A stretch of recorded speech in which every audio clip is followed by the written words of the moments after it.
Jessore collectorate park Jessore শহরের প্রধান বিনোদন কেন্দ্রগুলোর ভেতরে অন্যতম।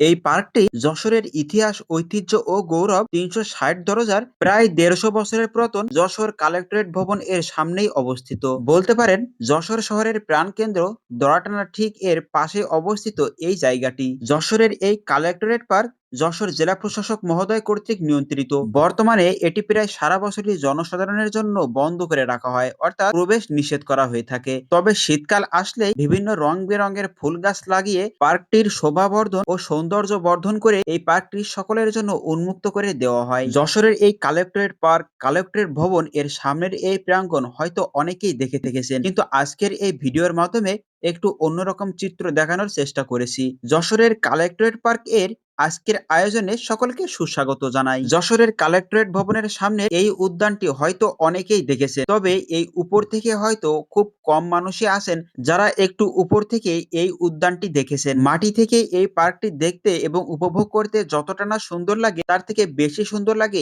একটু উপর থেকে দেখতে এই কালেক্টরেট পার্কের উদ্যানটি। যশোর জেলা সদরে অবস্থিত যশোর কালেক্টরেট ভবন চত্বর শহরের অন্যতম প্রধান বিনোদন কেন্দ্র হিসেবে অধিক জনপ্রিয়। কালেক্টরেট ভবনের পাশে ভৈরব নদীর তীরে গড়ে তোলা হয়েছে যশোর কালেক্টরেট পার্ক, যা আগে নিয়াস পার্ক হিসেবে অধিক পরিচিত ছিল। গৌরবোজ্জ্বল অতীতের বিভিন্ন আন্দোলন সংগ্রামের নীরব সাক্ষী এই নিয়াস পার্ক। যশোরের এই কালেক্টরেট পার্কের ভিতরেই একটা সময় ছিল ফ্লাওয়ার পার্ক, যেখানে সারা বছরই ফুল গাছ দিয়ে সাজানো ছিল এই পার্কটি। বর্তমানে বছরের একটা নির্দিষ্ট সময়ে অর্থাৎ শীত মৌসুমে বিভিন্ন রং বেরঙের ফুল গাছ লাগিয়ে সুসজ্জিত করা হয় এই কালেক্টরেট পার্কটি এবং জনসাধারণের জন্য উন্মুক্ত করে দেওয়া হয়। আর ঠিক সে সময়ে উপচে পড়া ভিড় লক্ষ্য করা যায় যশোরের এই কালেক্টরেট পার্ক প্রাঙ্গণে। কালেক্টরেট পার্কের এক পাশে রয়েছে যশোরের এই কালেক্টরেট ভবন এবং অপর পাশে রয়েছে ফুটপাত এবং রাস্তা, যে রাস্তাটি যশোরের প্রাণকেন্দ্র দড়াটানা থেকে বকুলতলা পর্যন্ত বিস্তৃত এবং পার্কটির প্রাচীর ঘেঁষে ঠায় দাঁড়িয়ে আছে অনেকগুলো আকর্ষণীয় শোভাবর্ধনকারী গাছ। অনেকেই এই গাছগুলোকে সাবু গাছ বলেও আখ্যায়িত করে থাকেন। যশোর কালেক্টরেট ভবন এর দ্বিতীয় তলাতে হয়তো খুব কম সংখ্যক মানুষই উঠেছেন।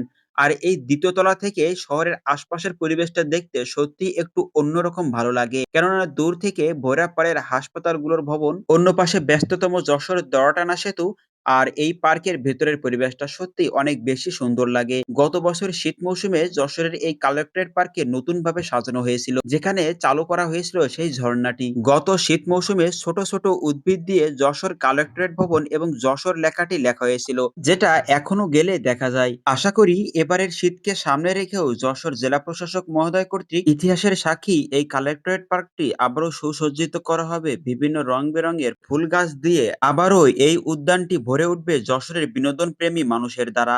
আজকের এই কালেক্টরেট পার্ক নিয়ে আয়োজনটি এ পর্যন্তই। ভিডিওটি সম্পূর্ণ দেখার জন্য অনেক অনেক বেশি ধন্যবাদ।